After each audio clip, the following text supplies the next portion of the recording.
You are infinitely loved by an infinite God. Everyone you love is infinitely loved by an infinite God. Everyone you hate is infinitely loved by an infinite God. Welcome, welcome, welcome to the Love Your Unlovable podcast. I'm your host, the wildly unlovable yet infinitely loved Eileen Chevalier. Hi, welcome. Guys. Welcome back to, I don't know, we didn't really come up with a name for this one. This is back to December 7th. How about just Alone? Alone. Or Home Alone. I'm kidding. Home Alone. So we've been building. You guys are, if you're on this journey, you're feeling all the things. I mean, that's sort of the, it was hard for me to, it was hard for me to know that these were the best songs I've ever written. And yet they were about like such a sad and painful part of my life. Don't get me wrong. I think I've written some good songs that aren't about this, but I don't know. It's just like, well, as we talked about earlier, as soon as I wrote them, I was like, oh, these are the best songs I've ever written. And I wanted to play them live. We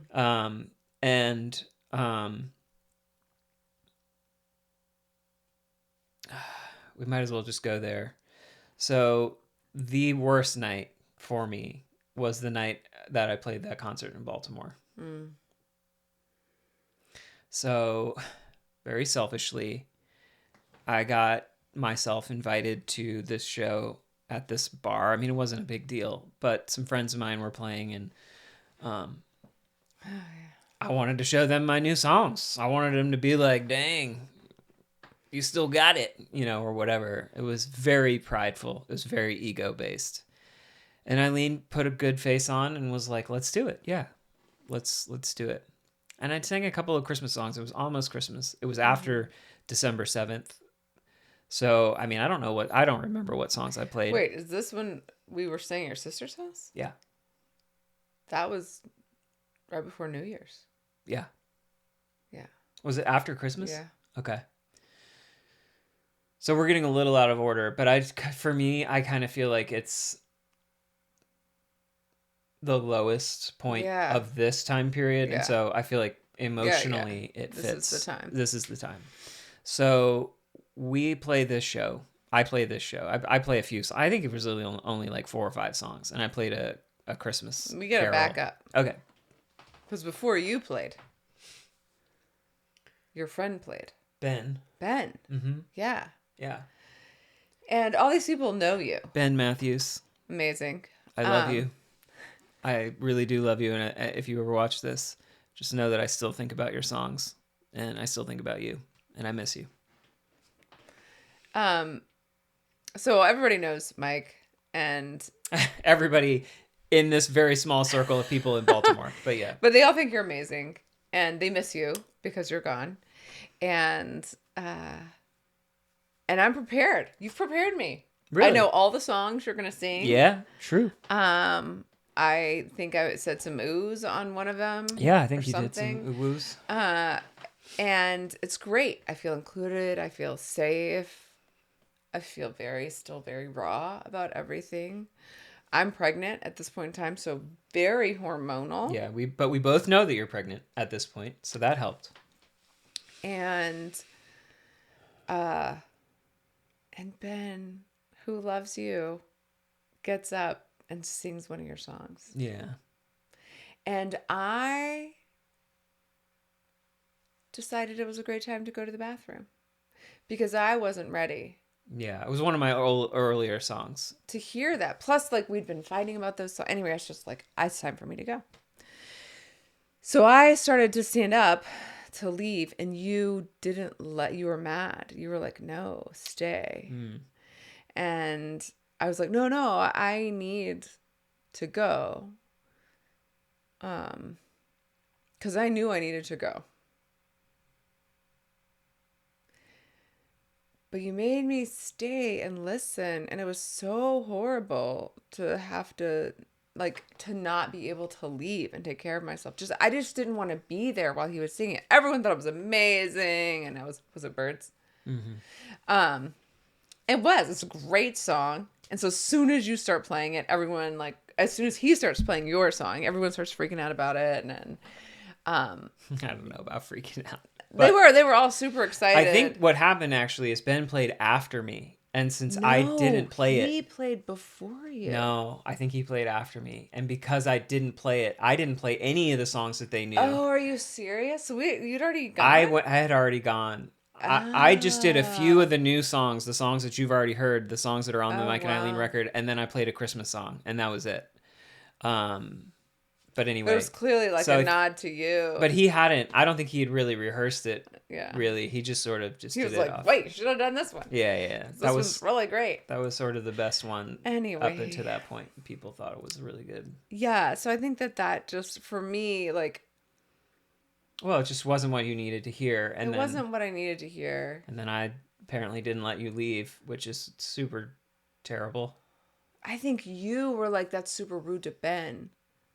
I don't know. Leave. No. I mean, I don't know, but it was, whatever. Let people do what they need to do. Yeah. I certainly would let you go now. I know. I can't even fathom. I know. I don't know. I know. I don't even know how I didn't let you go. Well, you know what? We did a lot of horrible things. No doubt. That's kind of the point of this podcast. We just did so many stupid, horrible things. Mm-hmm. And so anyway, that was like... That happened. We ran into some friends. You ran into Brenton and I ran into... Anyway, we ran into some old friends. It was bittersweet. Like it was whatever. But then we headed back. Did you have anything else to say about the actual concert? No.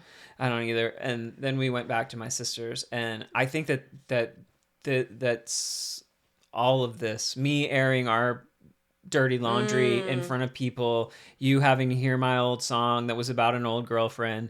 Like there was just tension. We were so raw. Oh, and just being in Maryland, I think, was just really hard. Yes, being in Maryland was really stressful for you at that point because you felt like my parents were looking at you as the cause of all of this pain and torment. For sure. And so just even being up in the area was very fraught. Yeah. And it was for years. Like for the next few years, it was very fraught just being up in Maryland and, visiting family and stuff. And it was, so we're talking about Christmas of 2004, right? Because Christmas 2005, we went and stayed at a hotel because we had baby Aubin with us when we went up for Christmas. No, that was later. Oh, right. After Christmas. We were in Alabama for Christmas. Right. Yeah. Anyway, so we go back to my sister's place. They're in Ohio, I think, for Christmas. So her and her husband are at her husband's family's place. So they had an empty place for us to stay. Yeah, and it was nice to not have any external pressure, But we expectations. Start watching a movie. Didn't we watch You've Got Mail or something? Yeah, I'd never seen it. But there was a storm brewing in you, and I could feel it. Yeah. And I was just feeling like I just can't handle this right now. Like, can we just watch this movie? Plus, I think for you, like going back and seeing all the people who really appreciated your music. Right. And it just kind of brought up that, like, why don't you appreciate me? Right. All of these people appreciate me, right. But I'm stuck with you who doesn't appreciate me and you don't love me. And I think that was really hard for you, and totally understandably so. Like, all of these other people want to hear you play your songs and I don't. Mm-hmm. And like maybe you can kind of not think about it when we were back in North Carolina, but here you are around all of them and you're like, yeah, why am I not doing this? So things spiral into one of the worst fights. And then I'm like, my sister's place is a condo. So there are neighbors above and below and we're yelling and I feel like just terrible on all the levels. Like I just feel like really awful. And you tried at one point to calm down and go take a bath. And I think I tried to did I go in to try and like make it better? I don't know. I honestly don't remember. But what I do remember is I just eventually went to bed and I just was like, I don't want to fight. I don't want to yell in the condo. I don't want to do anything. And like you just weren't done yet. Like you weren't done getting to a place where you could sleep, and you felt this was a very ongoing thing where I can sleep when we're having a fight. Like that's not a problem for me, but Eileen has a really hard time sleeping if we're in the middle of a fight. I mean, sleeping is like a welcome rest. Like if we're in the middle of a fight, I would much rather be asleep than keep fighting. But for her, she can't sleep. So I would too, but I just can't get there. You can't. So it makes you. It feels like a really dirty out. It feels like the meanest, lowest thing I can do. Yeah, because I'm just sitting there feeling horrible, and you're like, right. I do snore some nowadays. No, I mean, I don't think I did back then. But so I tried to just basically run away again to sleep, and it didn't happen. You came in and the fight just kept going, and it got to the point where I was screaming at you and I was grabbing your head. You were on the ground already, and I was grabbing your head and I was banging it into the carpet, and I was just like, is this what you want? Is this what you want? Because basically up to that point, Eileen's dad had heard that I had slapped Eileen, and he was basically like, if you touch my daughter again, you're done for, you know?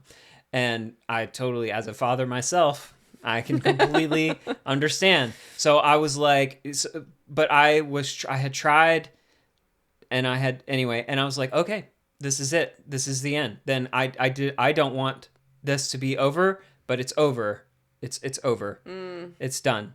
And so by me, like, just going, is this what you, like, are you trying to implode this? And I was just like, it's over. It's done. Now it's over. It's out of my hands. And honestly, I felt relief. I was like, okay, this is what's happening. Like, it's over. Wow. Forever. And you left that night, or did you sleep there? Well, it was the middle of the night. Yeah. So. You, like, slept a couple hours, or? Well, I mean, I always wake up earlier than you. And so I went to sleep, and when I woke up, obviously you were still sleeping. And I'm pregnant at this point in time. And I was like, oh my gosh, I can't stay with you if you're going to hurt me because I'm pregnant. So obviously, like, I want to be with you, but I can't hurt someone, like, let someone else get hurt, you know? I mean, not that, like, my psychology wasn't damaging to her.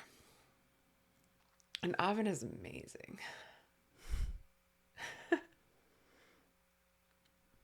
I don't know how that happened. Like, obviously not because of us. Like, there's just so much, like, supernatural intervention. And, I don't know. Anyway. So I woke up, and I think I actually, we were going to a Presbyterian church then, and that's when I called the pastor. I don't know if we'd already talked to them, some probably. And then, so I called him and told him what had happened, and he was like, yeah, you should definitely, like, not stay with him. And so I drove back without you. And then, I don't know, I guess at some point we talked. Did you go to my parents' house before you went home? Oh, yeah, I did. I talked to your Nana. Yeah, and you talked to my parents, because my brother came to my sister's apartment and banged on the door and was super mad. Oh, really? And he was like, are you on drugs? Like, what are you doing? Like, what is happening? Oh. And he didn't believe me. I was like, I'm not on drugs. And he was just like, yeah, you are. He was like, what is going on? Like, wow. And honestly, the next few days are a blur. I know that I was home. Yeah, I was at my parents' house for a few days, and then my mom and I drove down, and we had sort of like a meeting at a church with a pastor and your parents. Oh my gosh. And you. Yes, I remember that. And he in hindsight, he was in his like 20s, maybe early 30s, but he was like trying to bring order to chaos. And he was like, so here's what's going to happen. You guys are going to live apart and blah, blah, blah, and all this stuff. I had no idea and, what he was doing. Yeah, he was in out of his depth, as were we. But so I started trying to figure out where I was going to live, and it made sense for me to live close to my job. He knew people that, anyway. That was also... I don't want to get too far into that situation. We're going to save that for Less and Less to Say. Oh, okay. But, yeah. Good idea. But, so there was a lot of being alone. Well, I don't think I've ever felt more alone than then. But honestly, I felt like it was over. I was like, oh, okay, this is over. The marriage is over. Which probably felt like a relief. It did feel like a relief. Yeah. I felt relieved. I was like, okay, it's over. I was physically... Wow, that explains a lot to me. I was physically I don't think violent. that I internalized that that's how you felt. Oh, by the time I got back down there, that was not my headspace. I was like, no, we're gonna figure out how to make this work. That the it's over was just like 24 hours. Okay. But let's just play December 7th alone. It's anachronistic. December 7th, this was December like 27th, so it was like 3 weeks later. Probably it was between Christmas and New Year's. Probably 3 weeks. But so December 7th alone was the actual day that I found out that Eileen was pregnant, and we had been having a really terrible fight, and she was not living with me at the moment. She wasn't staying with me. She was but she did leave the pregnancy test for me. So when I got home from work, the you are having a baby pregnancy test was sitting on the counter, and it was so cold in the house. I guess she had run the thermostat way down, which totally makes sense. But so I came home. I had no friends, no family nearby. I just found out I'm becoming a dad, and there's this pregnancy test.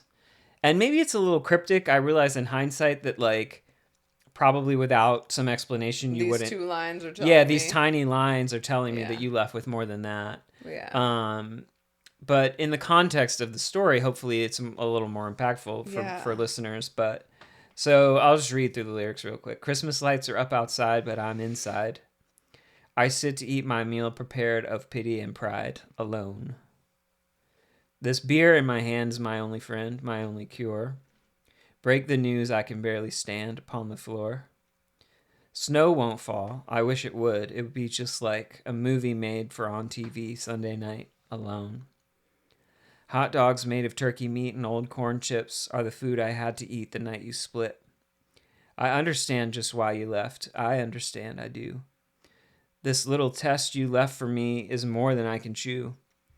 You've hit the road, you've left your things, you've left without your hat. But these tiny lines are telling me that you left with more than that.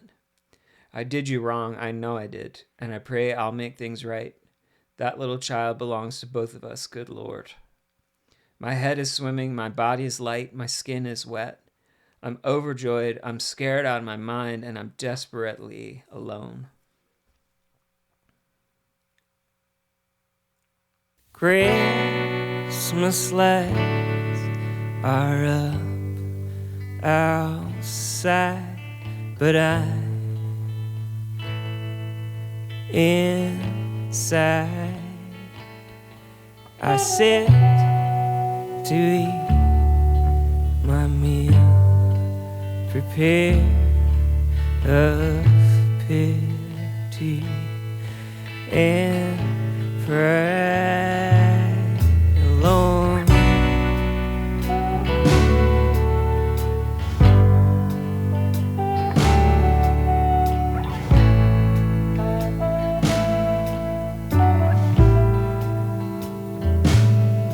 This beer in my hand is my only friend, my only cure. Break the news, I can barely stand upon the floor. Snow won't fall, I wish it would.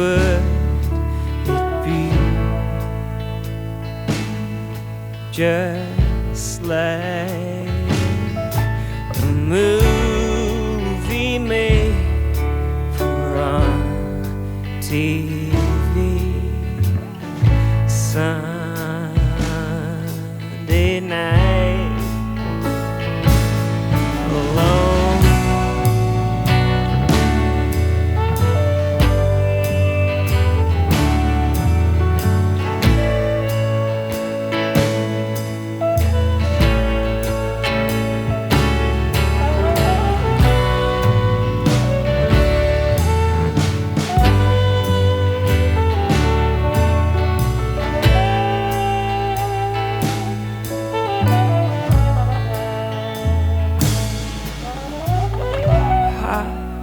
Dogs made of turkey meat and old corn chips are the food I had to eat the night you split. Understand just why you left. I understand, I do. But this little test you left for me is more than I can choose. Hit the road you've left, it were things you left without your hand. These tiny lines are telling me you left with more than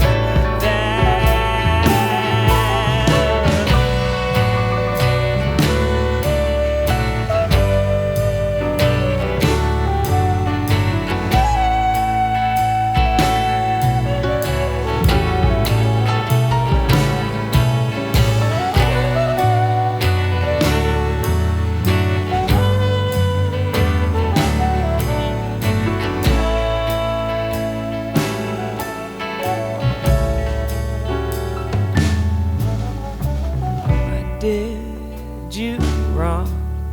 I know I did. I pray I'll make things right.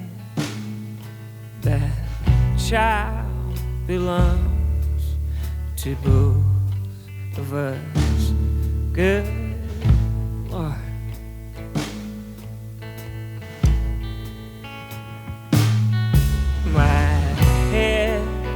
Is swimming, my body's light, my skin is wet. I'm overjoyed, I'm scared of my mind, desperate.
Hey, that was 20 years ago, 2 days ago. Yesterday. 20 years, babe. Yeah. That little baby is 19 years grown old. adult. Who, amazingly, is thrilled to have us as parents.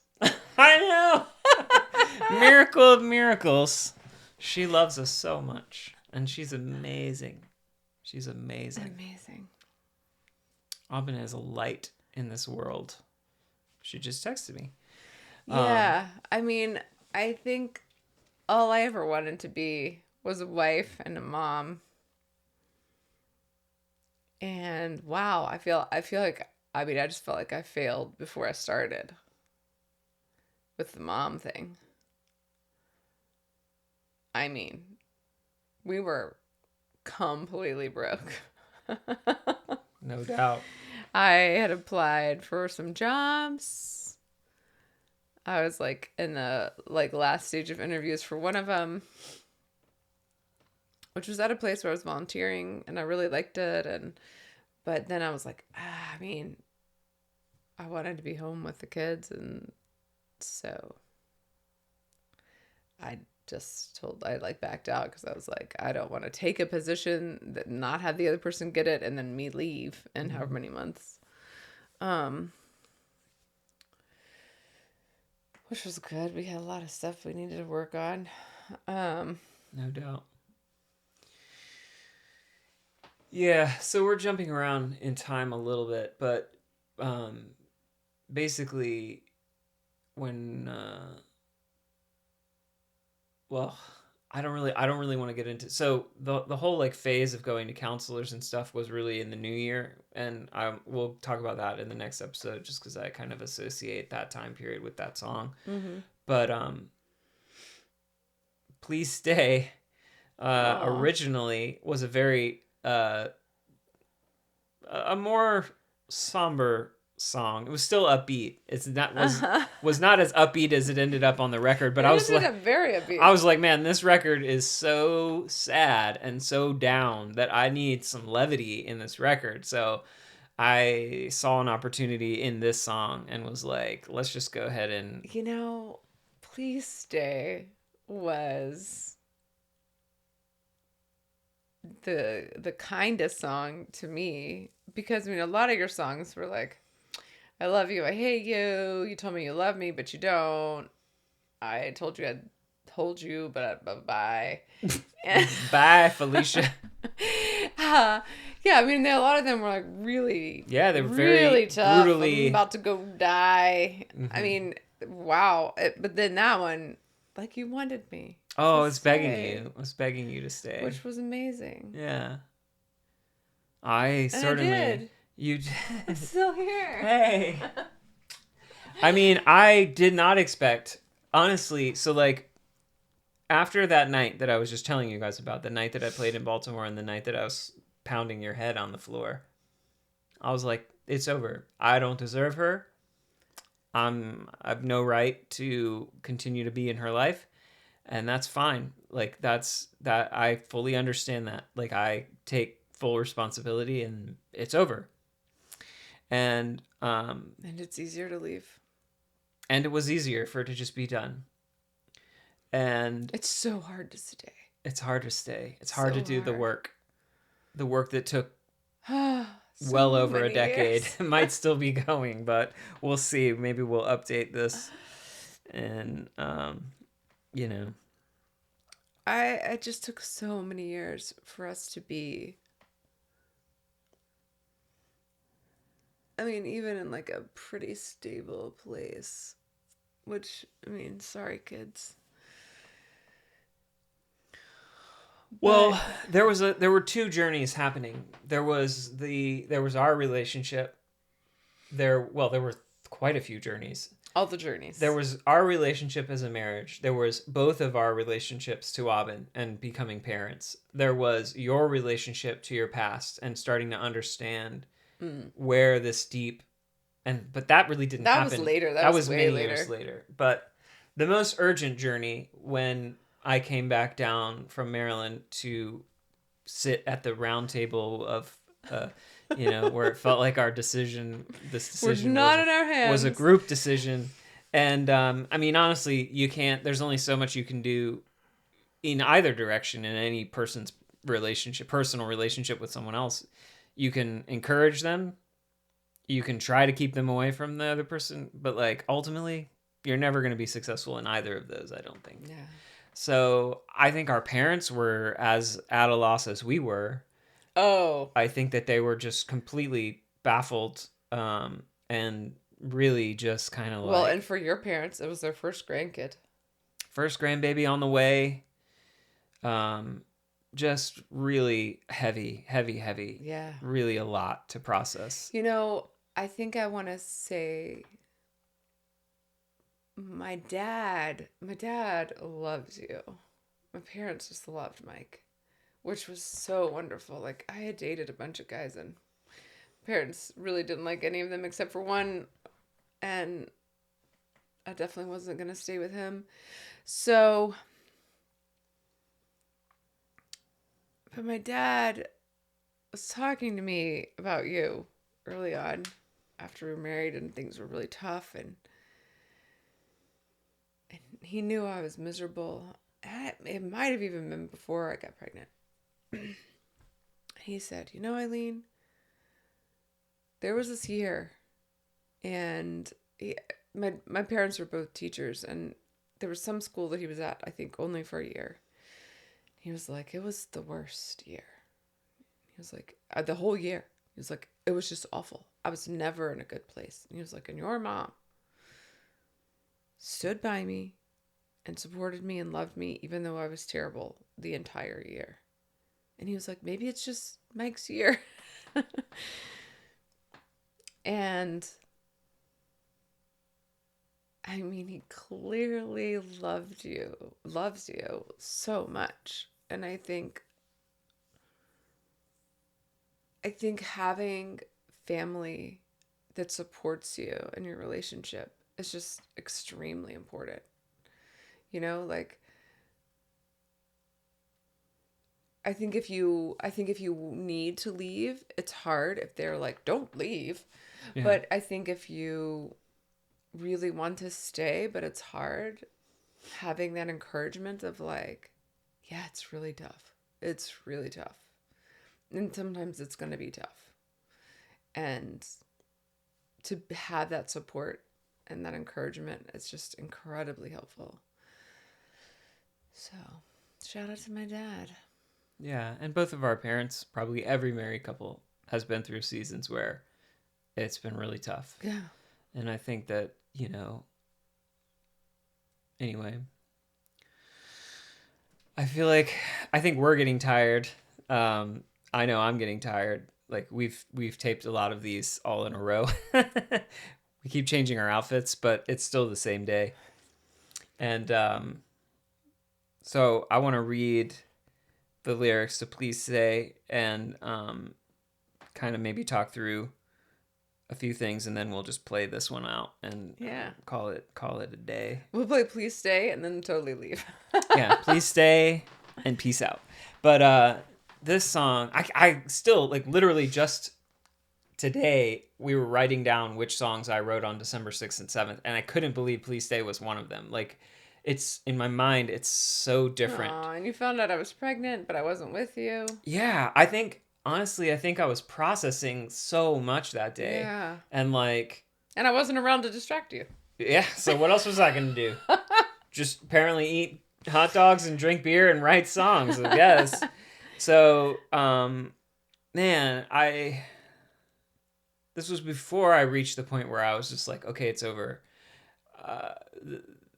I think that I was like, oh my gosh, we're going to be parents. Like, this is happening. Like, anyway, I cleaned my face and hands, but I still feel dirty. I tried to write it down. It got too wordy. 'Cause you're not with me and I made you run away. Baby, can't you see your presence makes my day, I tried to shake it off. It clung on to me. I can't think of the words to say I'm sorry. 10,000 times, I'm sorry, babe. And I'd understand if you still walked away. but please stay. Nothing could I do, girl, to deserve you, and even though I promised, I still hurt you. 100 flaming arrows couldn't cause this pain. As soon as you pull through, I knock you down again. Your eyes are clearing up, I start throwing sand. As soon as you're cleaned up, I push you down again. I poke you in the eye and claim an accident. I push you down in mud until you cannot stand. Oh, baby, I can see just why you wouldn't. And Lordy be my witness, I am a broken man. But please stay.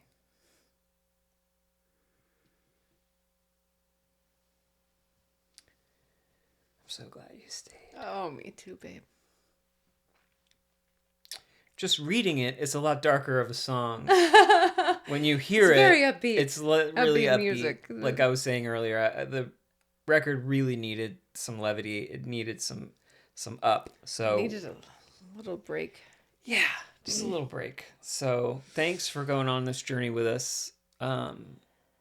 We still have half of the record to do. So there's more in store. Yeah. I mean, technically, we're past halfway. This December 7th is the center of the record. It's 13 songs, and that's the one right in the middle. But so we're starting down the back half of the record. But anyway, thanks for hanging out with us. Yeah. We'll see you in the next one. This is Please Stay.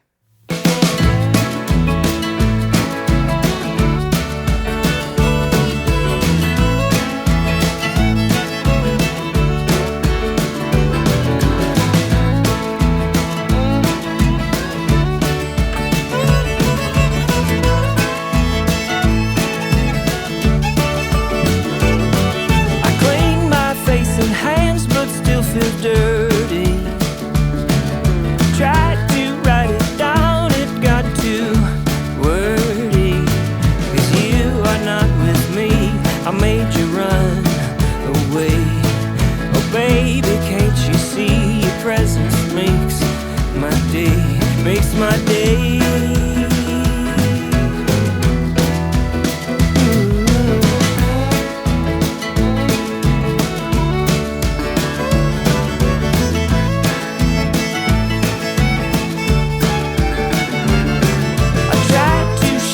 Off, it clung on to me. I can't think of the words to say I'm sorry. 10,000 times, 10,000 times. Sorry, babe, and I would understand if you still walked away.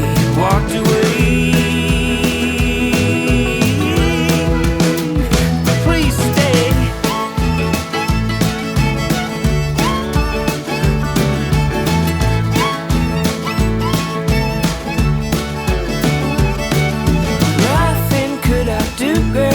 Deserve you, and even though I promised, I still hurt you.